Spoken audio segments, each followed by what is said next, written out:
우리 전우자울 한번 인사합시다. 징그럽게 보고 싶었습니다. 예, 거짓말 아니고요. 진짜로요. 우리 몇 주 만에 보는 우리 또 딸도 있어서 또 반갑고요.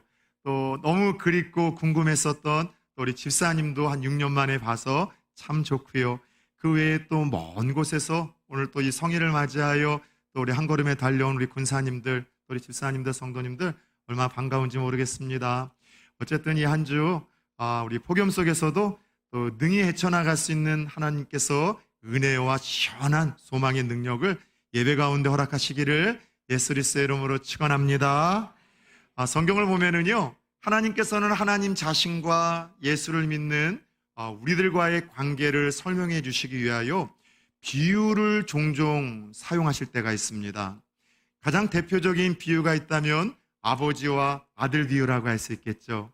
그 외에 선한 목자와 양의 비유도 있고요. 또 신랑과 신부의 비유도 있습니다. 그리고 주인과 종의 비유도 있는데, 이런 여러 비유를 통해서 하나님과 우리의 관계가 어떠해야 되는지를 하나님은 참 친절하게 우리에게 설명을 해주십니다. 그런 의미에서 예수님의 고별 설교 중 하나인 오늘 본문에서도요, 오늘 주님은요, 하나님과 우리의 관계를 설명해 주시기 위하여 아주 흥미롭고 재미있는 이 비유 하나를 더 들려주십니다. 따라서 해봅시다. 하나님은 농부, 예수님은 참 포도나무, 나는 포도나무 가지.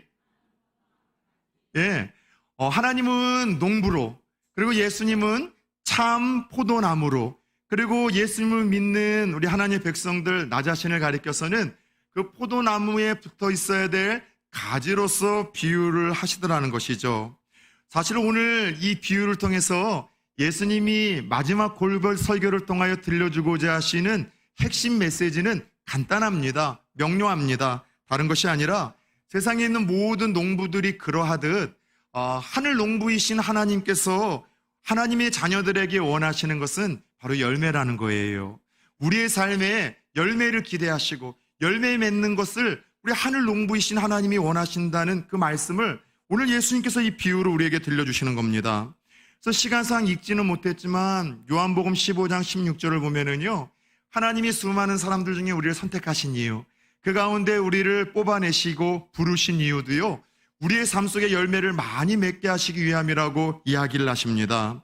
그러나 안타까운 것은 오늘 살아가는 이 시대의 하나님의 백성들이 농부가 되시는 하나님의 마음대로 우리도 열매를 기대하고 바라기보다는요, 오히려 화려한 꽃을 추구하고 또 열매가 없음에도 꽃을 맺고 있음에 만족하는 그런 이상한 세대가 되어버렸다는 것이죠.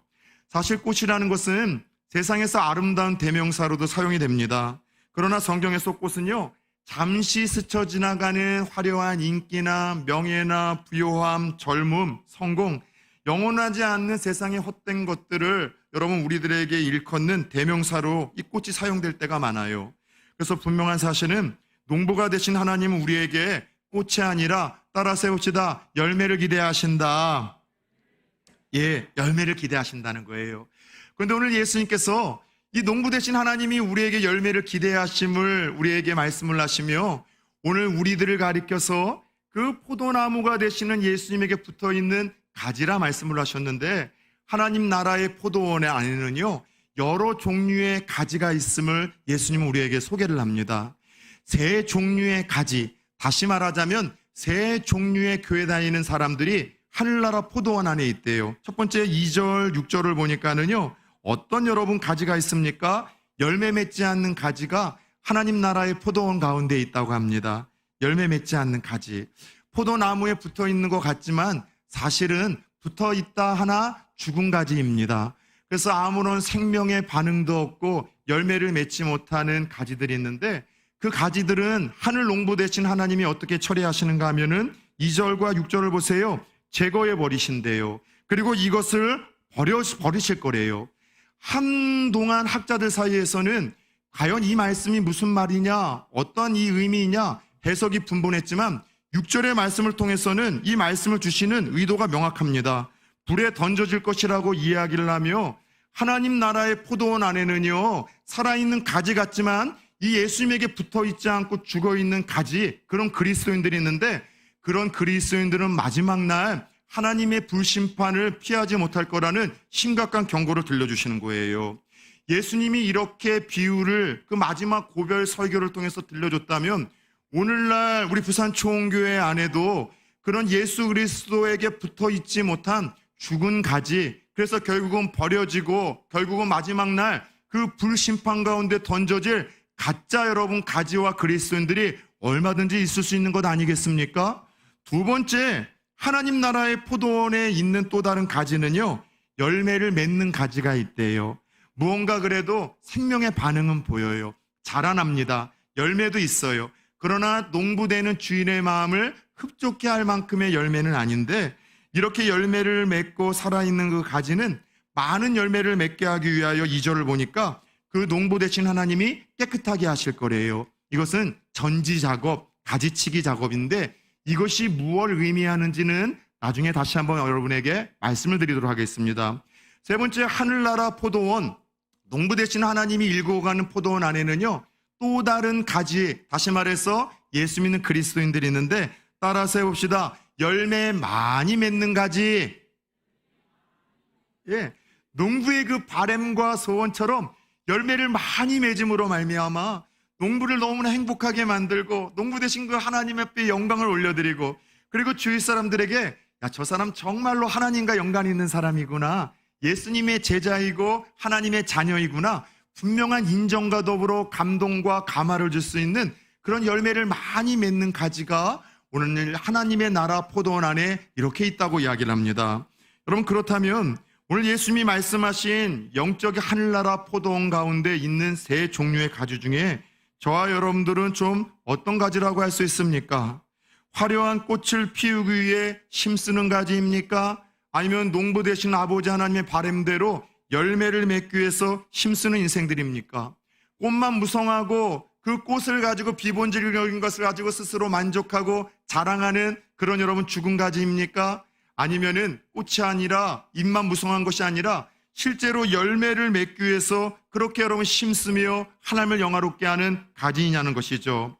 바라기는 하늘 농부 되시는 아버지 하나님의 소원과 바람처럼 저와 여러분들은 믿으면 믿을수록, 섬기면 섬길수록 비본질적인 꽃과 화려한 잎을 가지고 자랑하고 만족하는 죽은 가지들이 아니라 아버지 하나님을 흡족하게 만들어드리고 그분이 약속하신 풍성한 삶을 누릴 수 있는 열매 맺는 가지와 인생들이 되어질 수 있기를 예수 그리스도의 이름으로 축원합니다.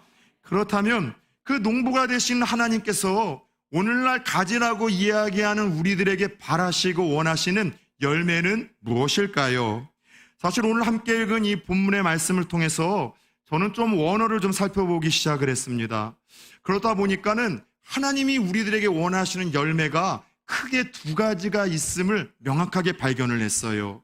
저는 말씀을 준비하기 전에 꼭 좀 원어를 봅니다. 그래야 원저자이신 하나님이 어떤 의도로 또 무슨 목적으로 그 말씀을 주셨는지 혼동되지 아니하거나 오해하지 않고 바르게 해석할 수 있게 말씀을 준비할 때 원어를 봐요.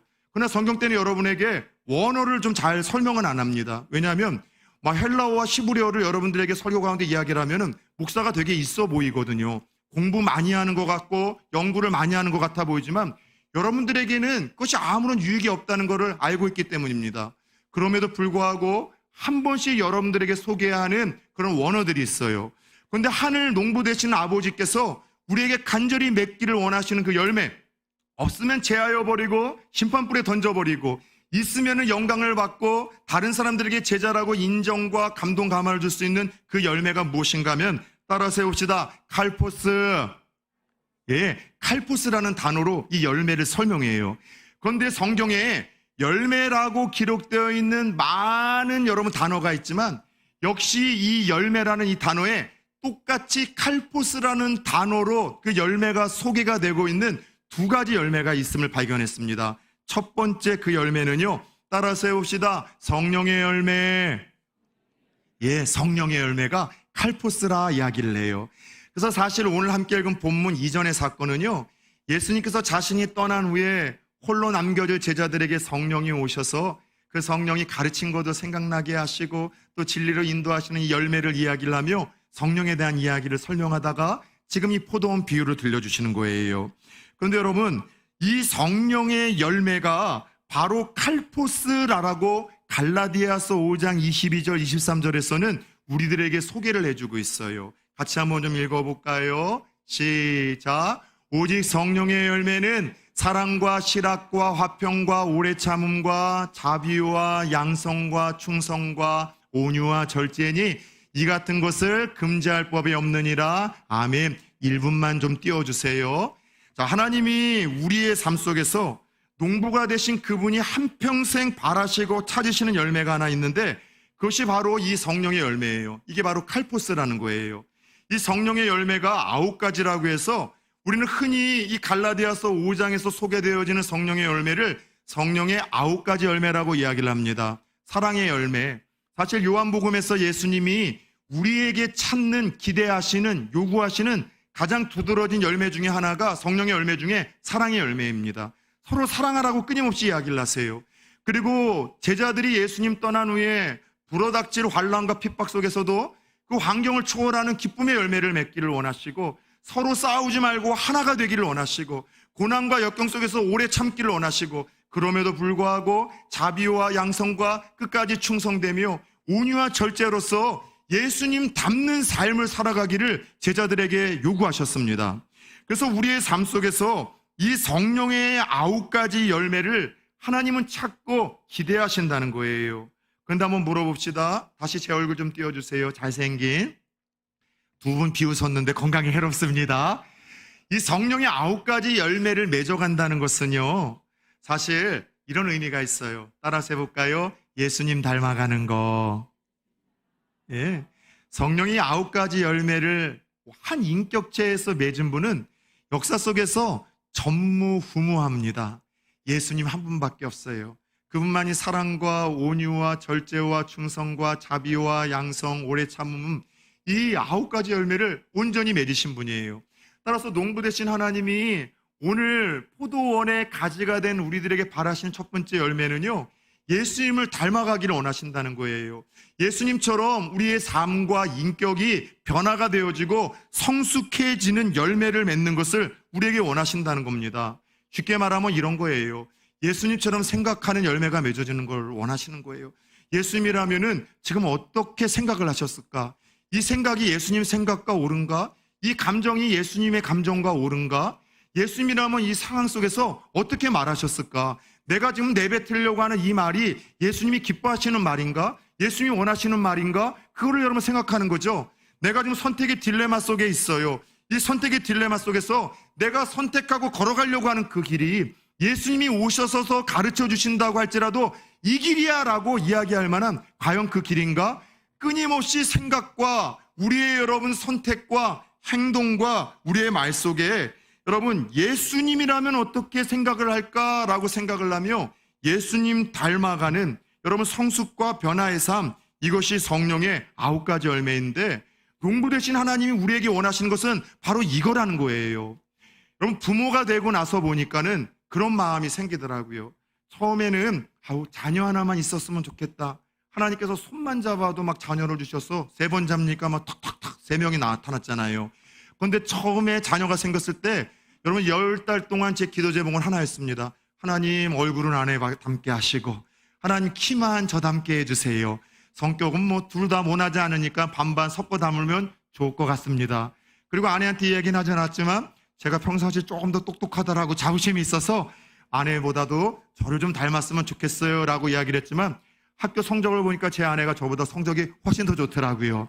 착각은 여러분, 여기서 여러분 이건 자유인 것 같아요.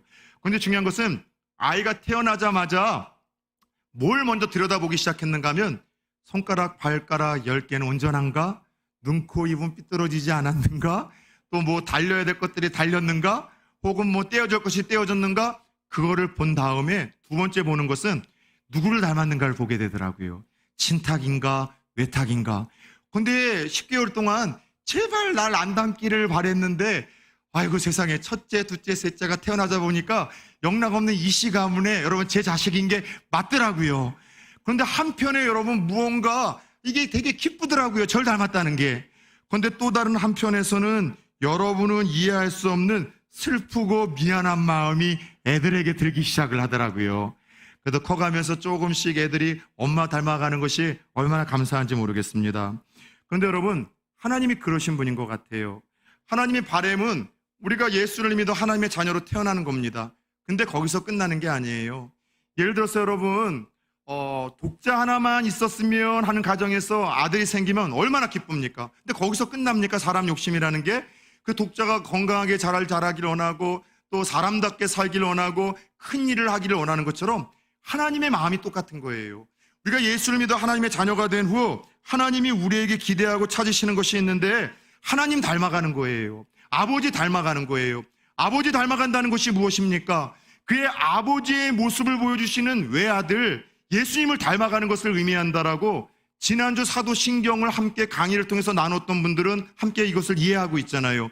그의 외아들 독생자를 주셨다는 의미가 어떤 생물학적인 아들이 아니라 그 아들을 통해서 하나님의 성품, 하나님의 사랑, 하나님의 온유, 하나님의 어떤 분인지가 오롯이 다 드러나기 때문에 외아들 독생자라는 그 표현을 쓰셨다는 것을 지난주 오후 찬양 예배에 나오셨던 분들은 들어서 알고 있을 겁니다. 그래서 여러분, 하나님이 우리에게 원하시는 것은 우리가 그 아버지 하나님을 닮아가는 거예요.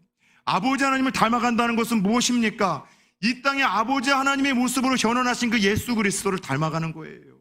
그분이 생각하는 걸 흉내내는 거고, 그분이 말하는 거를 흉내내는 거고, 그분이 선택하는 것, 그리고 그분이 여러분 행동하는 것을 우리가 따라가고 흉내내는 것, 이것이 하나님을 닮아가는 것이고, 이것이 성령의 9가지 열매를 맺어가는 것이고, 이것이 농부 되신 하나님이 우리들에게 가장 먼저 찾고 기대하시는 바로 그 성령의 열매의 칼포스라는 것입니다. 여러분, 우리가 하나님 앞에 언젠가 서는 날이 있을 것입니다. 그렇죠? 개인적인 종말, 죽음을 통해서이든 이제는 곧 오실 것 같은데요. 세상 돌아가는 역사가 거의 성경에서 예언한 마지막 하나의 그 예언대로 그대로 이렇게 급속도로 지금 진행이 되는 걸 보아 주님이 곧 오실 것 같습니다. 주님이 다시 재림하셔서 세상에 이 종말을 맞든 우리는 하나님의 심판대 앞에 서서 믿은 대로 행한 대로 우리는 반드시 그 심판을 우리는 받아야 될 겁니다. 근데 그 심판대 앞에 섰을 때 재판관 되신 하나님께서 우리에게 뭘 묻고 어떤 신문을 하실 거라고 그날을 한번 상상해 보셨습니까? 이런 거 물으실 거예요. 너 나 믿고 나서 돈을 얼마나 많이 벌었냐? 너 나 믿고 나서 얼마나 좋은 직장 다녔었냐? 너 나 믿고 나서 복 받아가지고 얼마나 큰 집에서 살았었니? 너 나 믿고 나서 얼마나 큰 이 차를 몰고 다녔느냐? 너 나 믿고 나서 얼마나 많은 곳에서 선교단체에서 훈련받으면 성경을 많이 알고 있니? 너 나 믿고 나서 교회에서 얼마나 높은 직책까지도 직분까지도 받고 그렇게 너 이 섬겼느냐? 하나님이 이건 물으실까요? 여러분, 이거는 하나님이 원하시는 열매가 아니라 다 꽃이에요. 다 이파리예요. 아까 이야기했던 것처럼 잎만 꽃만 우리는 그것에 만족하고 있는데 비본질적인 것, 하나님의 심판대 앞에 섰을 때 농부 되신 하나님은 하나도 관심이 없는 것만을 가지고 우리는 나도 속고 남도 속이고 있어요. 예수 믿고 나서 기도에 응답받아 내가 얼마나 부자 됐는지, 얼마나 괜찮은 직장을 내가 가게 됐는지, 예수 믿어 하나님의 축복을 받아 얼마나 내가 큰 집과 큰 부동산을 내가 차지하고 내가 얼마나 괜찮게 살았는지 하나님 앞에 나아갑니다. 예수 믿고 나서 연수와 시간이 되어 얼마나 교회에서 오를 만한 직분까지도 내가 받았는지에 대해서 하나님이 과연 물으실까요?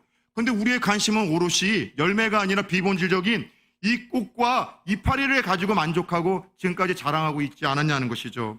하나님은요, 마지막 날 심판대 앞에 섰을 때 농부로서 우리에게 물으시는 것은 이 질문 아닐까요? 너 나 믿고 나서 얼마나 많이 변화의 열매를 맺었느니? 너 나 믿고 나서 얼마나 많이 성숙해졌니? 너 나 믿고 나서 얼마나 많이 거룩해졌느냐? 얼마나 많이 아버지 하나님을 닮아가고 예수님을 닮아가는 성령의 열매를 맺어갔느냐? 하나님 우리에게 물으셔요. 여러분, 잘 들으셔야 됩니다. 아까도 이야기했던 것처럼 오늘날 많은 교회와 성도들이 농부 되신 아버지 하나님이 원하시는 그 본질, 열매가 아니라 기본질적인 꽃과 화려한 잎을 여러분 추구하고 만족하는 시대가 된다고 했잖아요. 오늘날 교회와 성도들이 왜 세상으로부터 여러분 비난을 받습니까? 하나님이 우리에게 원하시는 것은 예수 믿어 성공하는 것이 아닌데 우리는 예수 믿어 성공하는 그 꽃과 화려한 잎만 추구하고 있어요. 하나님이 우리에게 원하시는 것은 예수를 믿어 성공하는 것이 아니라, 따라서 해봅시다. 성경을 붙들고 성숙하고 성결해지는 것이다. 하나님이 우리에게 원하시는 열매가 바로 이거라는 사실, 이게 여러분 본질이라는 사실을 잊지 않기를 축원합니다. 근데 예수 믿는다는 사람들이 꽃과 잎에만 관심이 있어요.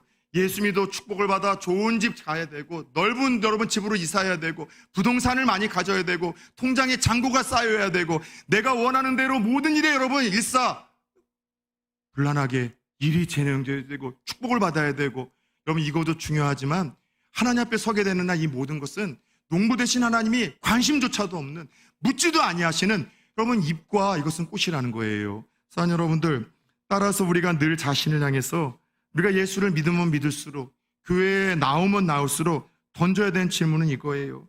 예수 믿고 나서 이전보다 내가 얼마나 부자 됐는가, 얼마나 더 괜찮은 집에서 살고 있고, 얼마나 더 편안하게 내가 살고 있는가. 예수 믿고 나서 소위 얘기하는 만사형통, 더 나아가 소위 얘기하는 내가 성공을 내가 경험했는가가 아니라, 예수 믿고 나서 내가 이전에 비해 얼마나 더 성숙해졌는가, 얼마나 더 성결해졌는가, 얼마나 더 하나님의 말씀의 원리를 내가 붙들고 사는가, 얼마나 더 내가 예수님을 닮아가고 있는가, 얼마나 더 예수님처럼 생각하려고 노력하고, 예수님처럼 말하려고 애쓰고, 예수님처럼 선택하고 행동하려고 하고 있는가. 여러분 다시 한번 기억하십시오. 하나님은 우리에게 원하시는 것이 성공이 아니라 성경을 붙들고 성숙과 성결을 원하신다는 사실을 가슴에 새길 수 있는 저와 여러분들 되어지기를 축원합니다. 이것이 첫 번째, 농부 되신 하나님이 우리들에게 찾으시는 그 칼포스라는 열매, 바로 이것이 성령의 열매예요. 두 번째, 농부 되신 하나님이 우리들에게 일평생 찾으시는 열매가 있다면, 또 다른 칼포스가 있다면, 따라서 해봅시다. 생명의 열매. 요한복음 12장 24절을 보면 주님께서, 농부 되신 하나님께서 원하시고 바라시는 이 열매라는 칼포스의 단어가 이미 우리들에게 몇 주 전에 설교했었던 본문 속에서 소개가 되었더군요. 요한복음 12장 24절을 한번 띄워주시겠어요? 같이 읽어봅시다. 내가 진실로 진실로 너희에게 이르노니 한 알의 밀이 땅에 떨어져 죽지 아니하면 한 알 그대로 있고 죽으면 많은 열매를 맺느니라. 예수님께서 자신의 죽음을 예감하시고 제자들에게 예고하셨던 말씀이죠. 자신의 십자가에서 희생과 죽음을 통해서 무엇을 기대하신대요? 많은 생명의 열매, 구원의 열매를 맺기를 원하신다고 했는데, 여기서 이 많은 열매가 똑같이 농부 되신 하나님이 찾고 구하시는 바로 그 칼포스라는 동일한 단어로서 우리들에게 소개가 되고 있습니다. 여러분 디모데전서 2장 4절을 보면 아예 하나님이 우리 인생들을 향한 소원을 대놓고서 이렇게 소개를 하세요. 하나님은 모든 사람이 구원을 받으며 진리를 아는 데 이르기를 원하시느니라. 사람들에게는 저마다 소원이 있지 않습니까? 그죠? 죽으나 사나 늘 구하고 또 기도드리는 마음의 소원들이 있습니다. 역시 하나님께서도 우리들을 향한 피 맺힌 유언과 소원 하나가 있는데, 다른 것이 아니라 잃어버린 영혼을 살리는 거예요. 찾는 거예요. 잃어버린 영혼을 다시 찾는 것, 그리고 죽어가는 영혼에게 복음 전해서 생명 살리는 일.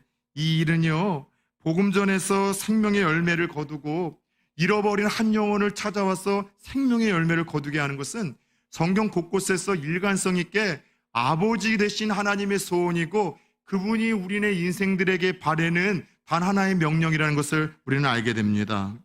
예전에 여러분, 저는 찰스 스펄전 목사님의 그 충격적인 설교의 한 문장에서 너무나 제 마음이 찔리기도 하고, 그 문장을 제 늘 자신에게 적용하기 위해서 제 핸드폰에 기록해서 자주 읽어보는 그런 문장이었습니다. 찰스 스펄전 목사님, 설교의 황태자라고 이야기를 하시며 영국과 미국에 큰 부흥을 일으켰었던 하나님의 종 아닙니까? 그 목사님이 이런 설교 가운데 이런 말씀을 하셨어요.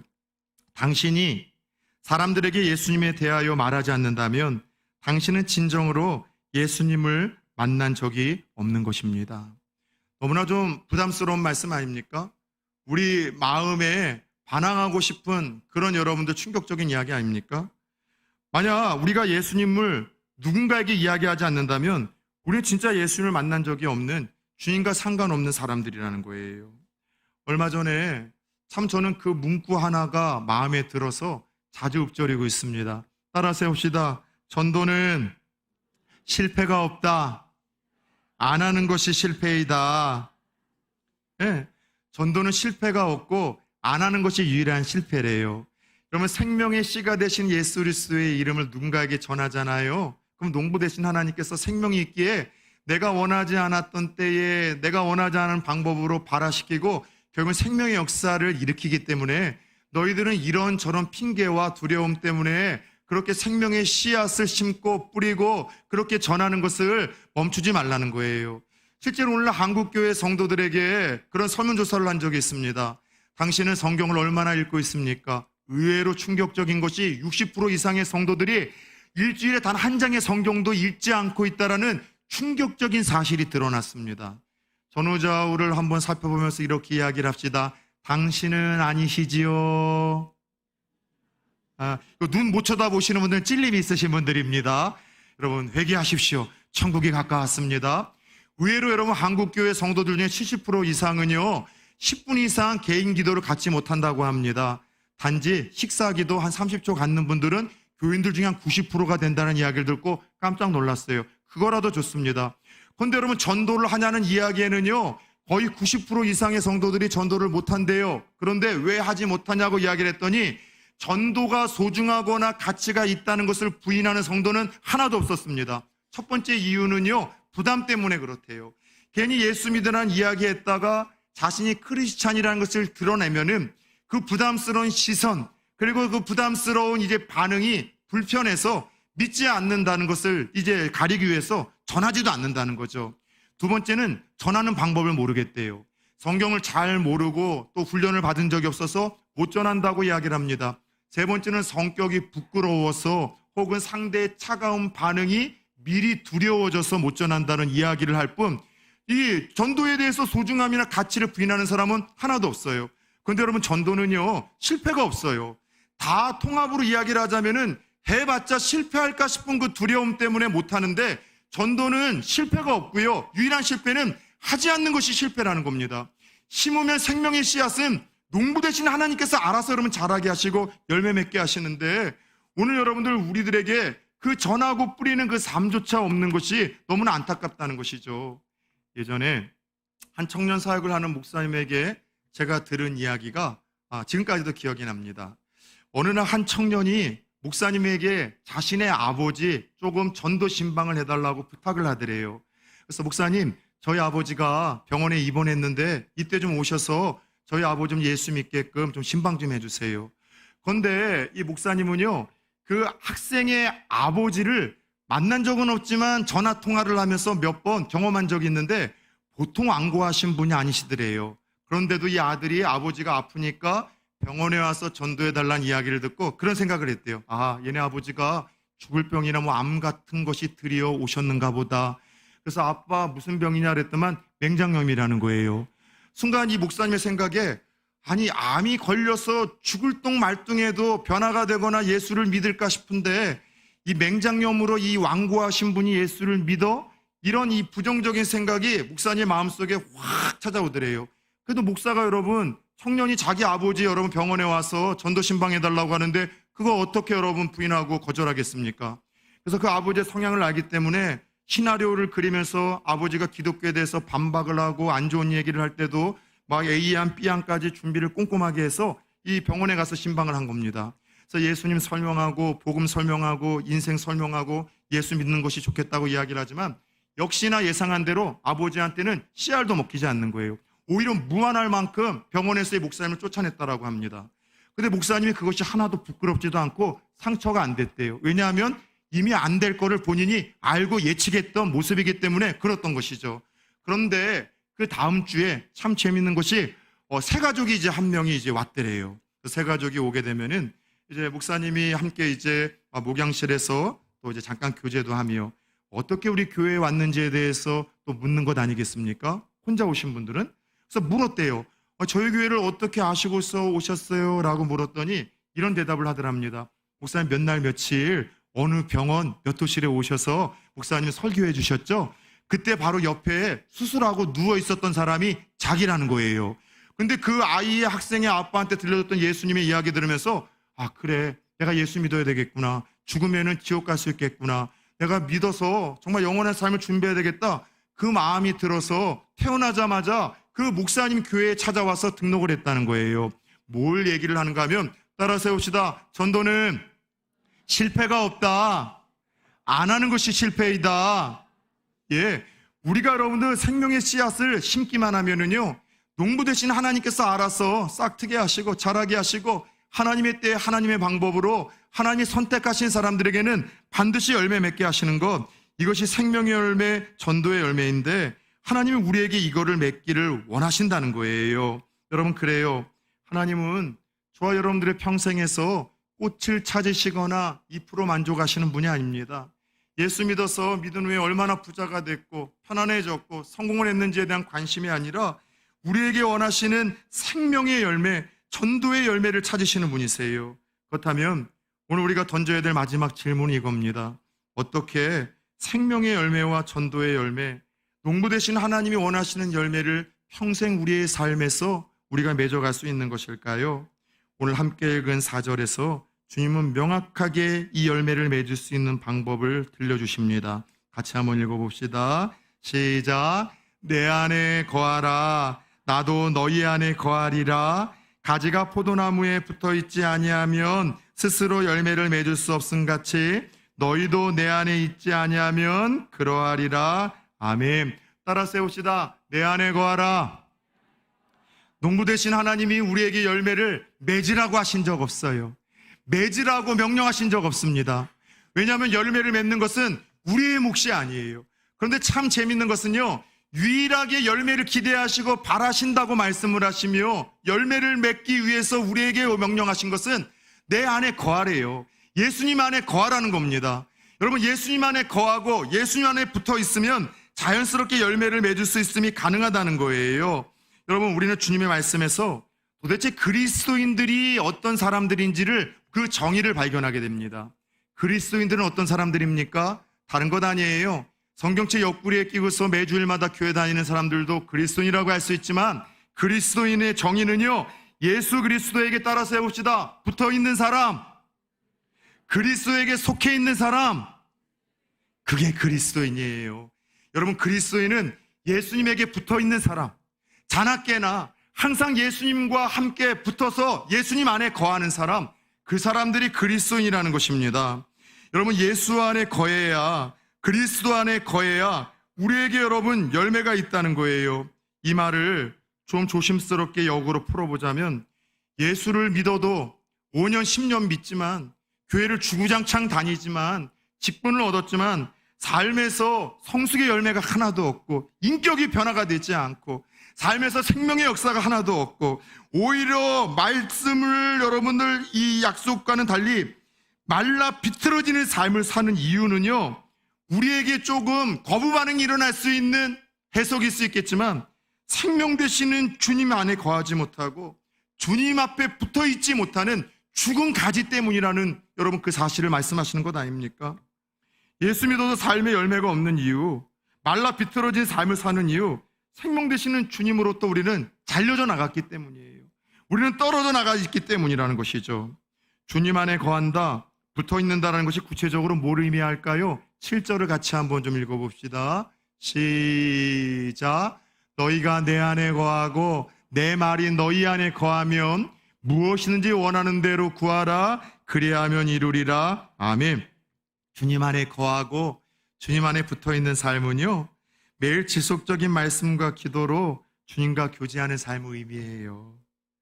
말씀 붙들고 무엇이든지 기도하는 삶, 무엇인지 기도한다는 것은 내가 원하는 세상 소원을 다 들어준다는 것이 아니라 말씀을 붙들고 무엇인지 기도할 수 있는 그런 주님과 깊은 이러한 삶을 우리에게 의미하는 거예요. 여러분, 주님 안에 거하고 붙어 있는다는 것은 뭘 붙들어요? 지속적으로 항상 말씀을 붙드는 거예요. 말씀을 붙들고 지속적으로 항상 무엇인지 주님에게 기도하며 주님과 교제하고 주님과 함께하는 삶, 사실 우리 성공한 믿음의 선배들의 삶의 영적인 패턴과 라이프 스타일이 다 이런 것 아니었어요? 말씀 붙들고 자나깨나, 여러분 때마다 일마다 말씀 붙들고 기도하며 하나님 안에서 거하고 주님과 교제했던 이들이 성경에서 초라하고 비천하고 연약함에도 불구하고 아름다운 인생의 여러분 그 마지막의 삶을 완주했었던 이들의 이야기, 우리 삶 속에서 아름답게 변화되는 사람들의 이야기 아니겠습니까? 여러분, 우리가 예수를 믿어도 삶의 변화가 없는 이유, 말라 비틀어지는 삶을 사는 이유는요, 항상 말씀을 붙들고 항상 우리가 기도하는 이 삶이 우리에게 여러분 멈춰지고 중단되었기 때문일 수 있어요. 모르겠어요. 저는 오늘 말씀을 통해서 떠오르는 아름다운 추억이 있습니다. 말씀이 좀 다 이해가 되어지는 거예요. 왜냐하면 저희 할아버지는요, 농사꾼이셨습니다. 그것도 조그만 소작농이 아니라 엄청난 큰 농사꾼이셨어요. 어렸을 적 할아버지 지게자락에 실려서 혹은 니어카를 타고서 제 너머의 밭을 갔을 때 제 기억은요, 뭐 그것이 참외밭이든 수박밭이든 담배밭이든 포도원이든 참 많이 했었었죠. 끝이 보이지 않았어요. 거짓말이 아니라 끝이 안 보일 만큼 어마어마한 땅구자였는데 그 땅이 다 어디로 갔는지 저 목사 만드시려고 하나님이 다 흩어지게 하신 것 같아요. 근데 어려서부터 할아버지가 할 때 참 농부들은요, 늘 마음을 쓸어내리는 것 같아요. 비가 안 오면 안 오는 대로 한숨을 쉬고 답답해 하시고, 비가 너무 많이 오면은 많이 오는 대로 또 답답해 하시고, 가뭄이 오면 가뭄이 오는 대로 이래저래 걱정하고 고심하는 것이 이 농부들의 모습이에요. 그런 그 할아버지가 정말 환하게 웃는 그 시간들은요, 말 그대로 아름다운 열매들이 막 무르익어갈 때예요. 적절하게 비도 오고 또 이 일조량이 잘 이루어져서 이 열매들이 막 연걸어가기 시작하고 커져가기 시작하면은 할아버지가 너무나 기뻐하면서 제 손을 잡고 가면서 열매들 하나하나 보여주시고 설명해 주시던 것이 어렸을 적 이 기억이 선해서 이 농부 되신 하나님께서 열매를 맺을 때 크게 기뻐하신다는 이 장면이 그대로 고스란히 떠올라지는 거예요. 그런데 여러분, 제가 어렸을 때 할아버지를 통해서 배웠던 게 그거예요. 제일 중요한 것이 이 비가 와야 되고 또 하나는 일조량이 중요하다는 거예요. 그래서 일조량이 만약 부족하잖아요. 과일과 곡식들은요, 잘 연글지 않는다는 거예요. 잘 연글지 않을 뿐만이 아니라 병이 들어버립니다. 한마디로 자랄 수도 없고 열매 맺을 수도 없다는 이야기를 들려주세요.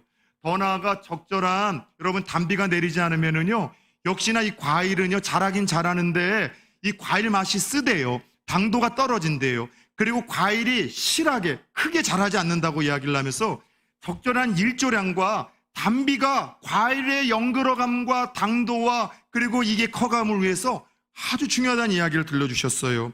저는 이후로 할아버지가 들려준 그 이야기가 자연의 법칙만이 아니라 영적인 세계에서도 그대로 적용되어지는 영적인 법칙이라는 것을 깨닫고 확신합니다. 여러분들, 은혜의 일조량이 부족한 성도님들이 있어요. 그게 뭡니까?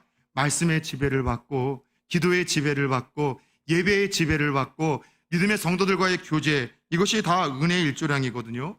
은혜의 방편으로 하나님은 말씀을 통해서 은혜를 주세요. 기도를 통해서 은혜를 주세요. 예배를 통해서 은혜를 주세요. 성도들과의 교제를 통해서 때로는 상처도 받고 울기도 하고 웃기도 하지만 그 교제를 통해서 우리에게 은혜의 일조량을 비춰주십니다. 그런데 이 은혜의 일조량이 성도들에게 부족하잖아요. 죄송하지만 영혼의 병이 잘 찾아와요. 여러분, 더 나아가 오래 믿어도 제대로 여러분 열매 맺는 삶이 없어요. 여러분, 죄송하지만 저의 짧은 목회 가운데 한 27, 8년 주관적인 경험이겠지만 여러분이 다른 의견을 내실 수도 있습니다. 예, 그럴 수 있어요. 왜냐하면 저는 제가 경험한 보편적인 이야기를 들려드리는 거니까. 성도님들 중에는 믿은 지 얼마 안 됐음에도 불구하고 믿음이 너무나 예쁘게 잘하시는 분들이 있어요. 예수님처럼 생각하려고 하고 말하려고 하고 행동하고 선택을 해서 목사인 저에게도 그의 행동과 선택이 감동을 줄 때가 있죠. 믿은 지 얼마 안 됐는데 그분의 삶을 보면서 가족들이 함께 믿기 시작해요.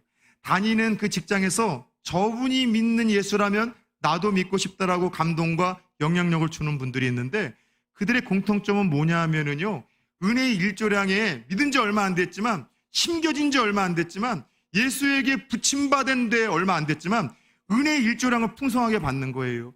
늘 말씀에 지배되어지고 늘 하나님 앞에 무엇인지 기도하는 영적인 경건함이 있고 공적인 예배를 포기하지 아니하고 성도들과 때로는 만나는 것이 부담이 되고 상처도 되지만 그럼에도 불구하고 그 영적인 교제를 포기하지 않음으로 말미암아 은혜의 일조량이 풍성하신 분들이 믿음이 아름답게 변화가 되어지고 인격과 삶의 열매가 예쁘게 연걸어감을 보게 됩니다. 그런데 죄송합니다. 다시 한번 정중하게 여러분들에게 사과를 합니다. 제 개인적인 생각일 수 있겠지만 믿은 지 오래된 사람들이라 할지라도, 내가 직분을 가진 사람이라 할지라도 인격의 변화가 없고 삶의 변화가 없는 분들이 있잖아요. 영혼이 늘 병들어요. 그분들의 특징이 뭐냐면은 이 은혜의 일조량을 찌우지 못하는 거예요. 젊은 날에는 열심히 했대요. 그런데 그 젊은 날 받았던 것들만 이야기를 하며 지금은 그 은혜의 일조량, 기도의 시간이 사라져버렸고 말씀의 묵상의 시간이 사라져버렸고 예배를 사모하며 하나님 앞에 나오는 시간이 사라져버렸고 성도들과 교제하는 교제 시간들이 사라져버렸다는 것이죠. 여러분, 그래요. 자연의 일조량이 많아지면 풍성한 열매를 맺는 것처럼 은혜의 일조량이 많아지면 그때 변화와 성장의 열매가 주어지는 법이에요. 더 나아가 은혜의 일조량이 많아지면 기도 응답의 열매와 사랑의 열매와 환경을 초월하는 기쁨의 열매가 더불어 맺어짐을 이후로 요한복음 15장 후반부에 주님은 친히 마지막 고별 설교, 유언과 같은 설교에서 제자들에게 약속을 하십니다. 말씀과 기도로, 그리고 예배로, 성도들과의 교제로 은혜의 일조량이 풍성해지면 연걸어가고 변화되고 열매 맺는다는 것을 우리의 대적, 원수 마귀가 모를까요? 그래서 마귀는요, 어찌하든 최선을 다해서 이 일을 방해하는 거예요. 예, 저와 여러분들 성도들은요, 보이지 않는 영적인 세계를 인정하고 받아들이는 존재들 아닙니까? 내 감정 너머에서 역사하는 악한 영이 있어요. 내 상처 너머에서 역사하는 악한 영이 있다니까는요, 내 환경과 사건 너머에서 역사하는 악한 영들이 있어요. 그 악한 영들이 가장 일차적으로 애쓰고 힘쓰는 것이 바로 이 방해와 장애가 되는 거예요. 우리가 하나님 앞에 나아가 은혜의 일조량을 받는 일, 기도하는 일 바쁘게 해서 만들고, 내가 여러분 말씀을 붙드는 일 바쁘게 해서 멈추게 만들고, 예배하는 일, 믿음의 사람들과 교제하는 일, 이러저러한 핑계와 합리화를 통해서 멀어지게 하는 일, 죄송하지만 영적인 세계를 인정하는 우리들 아셔야 돼요. 분별하셔야 돼요. 마귀가 하는 게 이거예요. 이것만 있으면 우리가 달라지거든요. 변화되거든요. 빼짝 말라버린 신앙생활이 아니라 약속하신 풍성한 삶과 저절로 맺지 말라고 하더라도 열매가 맺어진다는 것을 알기 때문에, 그래서 여러분, 이 지속적인 말씀과 기도의 삶, 예수님 안에 거하는 삶이 오늘날 성도들에게 그처럼 어렵고 힘든 법입니다. 그래서 주님은요, 열매를 맺는 것은 너희의 소관이 아니래요. 우리에게 열매를 맺으라고 하신 말씀이 어디 있습니까? 그러나 열매를 맺기를 원하시고 바라시면서 우리가 힘써야 될 영역은 그분 안에 거하기 위해서 너희가 힘써야 된다는 거예요. 거하기 위해서 너희가 힘써야 된다는 것입니다. 사랑하는 여러분, 포도나무 대신 우리 주님께 붙어 있으면, 늘 그분과 좀 더 말씀과 기도로 가까이 교제하면, 예배와 교제로 은혜의 일조량에 노출되면 우리가 자라고 열매 맺는 인생이 되어지는데, 예수 그리스도와 붙어 다니는 인생이 되어질 수 있기를, 그 옆에 딱 달라붙어서 열매 맺는 인생들이 되어질 수 있기를 축원합니다. 한 성도, 새 가족에게 우리 한 5, 6년 전에 저희 교회에 처음 오셔서 어렵고 힘든 가운데 예수를 믿었던 한 성도와 계속해서 주고받았던 이 문자 메시지가 있어요. 말씀을 준비하면서 그걸 좀 소개를 하려고 했는데 오늘 여러분들 소개를 좀 하려고 합니다. 목사님, 궁금한 것이 있어서 여쭤봅니다. 하나님을 더 사랑하고 사랑받으려면 어떻게 해야 하는지, 지금 제 생활에서 무엇을 고쳐야 하는지 모르겠습니다. 하나님이 저를 사랑해 주시는 만큼 조금 더 하나님이 원하시는 대로 살고 싶은데 그런 삶이 어떤 것인지 잘 모르겠습니다. 하나님이 주시는 사랑을 받기만 하다 보니 부끄러워서 하나님이 사랑하는 일을 나도 하고 싶은데 어떻게 해야 할지를 모르겠습니다. 새 가족의 예쁘고 아름다운 마음이 느껴지세요? 예수 처음 믿고 나서 하나님의 사랑이 너무 좋은 거예요. 예배드리고 새벽에 나오고 기도하기 시작하면서 하나님의 은혜가 너무 감사한 거예요. 그래서 그 사랑과 은혜를 받는 것이 너무나 감사하고 송구스러워서 자기도 하나님 기뻐하는 일을 하고 싶은데, 사랑하는 일을 하고 싶은데 어떻게 하면 좋겠냐고 아무것도 모르는 새 가족이 저에게 밤늦게 문자를 보내온 거죠. 제가 들려줬던 이야기는 좀 무성의할 만큼 너무나 간단합니다. 하나님을 늘 가까이 하시면 됩니다. 예배 자리를 포기하지 마세요. 기도의 자리를 포기하지 마세요. 왜냐하면 다른 방법은 그 후로 저는 본 적이 없거든요. 저도 그랬고요. 그런데 역시나 이 새 가족은 단순하게 순종을 합니다. 그리고 또 다른 날 며칠 후에 저한테 이런 문자를 보내오셨어요. 하루하루 조금씩 더 하나님을 알아가게 되고 예수님이 왜 그렇게 죽으셔야만 했는지 너무나 감사함으로 알아가고 있습니다. 그저 제가 할 수 있는 것은 항상 믿으면서 하나님에게 조금씩 더 다가가는 방법과 제가 받은 사랑을 흘려 내 주변의 사람들도 하나님의 사랑으로 적셔질 수 있도록 노력하겠습니다. 목사님, 그 샘이 마르지 않도록 항상 노력하고 주님을 더 사랑하겠습니다. 조금 전 소개해드렸던 이 세 가족의 아름다운 고민과 소원, 그 말씀은 많이 알지 못하지만 아직은 하나님이 어떤 분인지를 알지 못하지만 그 하나님이 원하시는 일을 위해서 삶의 변화와 기쁨의 열매를 맺기를 원했던 그의 소원과 고민이 오늘 저와 여러분들의 소원과 고민이 된다면 하나님이 이 무더위 속에 얼마나 시원해 하시고 기뻐하실까요? 사실 오늘 이 말씀은요, 일부 때 제가 전하고 예배가 끝날 때 깜짝 놀랐습니다. 그리고 제가 그분을 만나면서 이런 얘기를 했어요. 소름 끼치게 하신 하나님. 이 말씀은 6년 전에 조심스럽지만 참 사업도 어려워지시고 가정도 어려워지시고 모든 것 다 포기하고 싶을 때 우리 조민 집사님을 통해서 지푸라기도 잡고 싶은 마음으로 저희 부산초원교회에 오셨다가 늘 그렇게 주님 하나만을 붙들고 버텨내시고 살아내시고 그 하나님 앞에 예배하고 기도하고 하나님의 인도하심을 따라 순종했다가 그렇게 아름다운 회복을 경험했었던 손성원 성도님이라는 한 분의 이야기입니다. 계속해서 그분이 생각나고 보고 싶게 오늘 말씀을 준비했죠. 그래서 일부 설교를 딱 하고 나서 끝나는 쯤에 마스크를 쓰고 한 덩치 있는 분이 올라오는데 6년 만에 만나는 분이지만 저는 그분임을 확신했습니다. 그리고 여러분 얼마나 소름 끼친지 바로 이 주인공인 우리 손성원 집사님 잠깐만 일어나 주시겠어요? 6년 만에 저희 부산초원교회에서 지금 인도네시아에서 잠깐 우리 들어오셨어요. 박수로 한번 환영하고 격려합시다. 예, 앉아주세요. 여러분, 이 편지와 이런 아름다운 소원과 열매 맺는 꿈을 꾸셨던 집사님이십니다. 그때는 처음 예수 믿는 분이셨죠.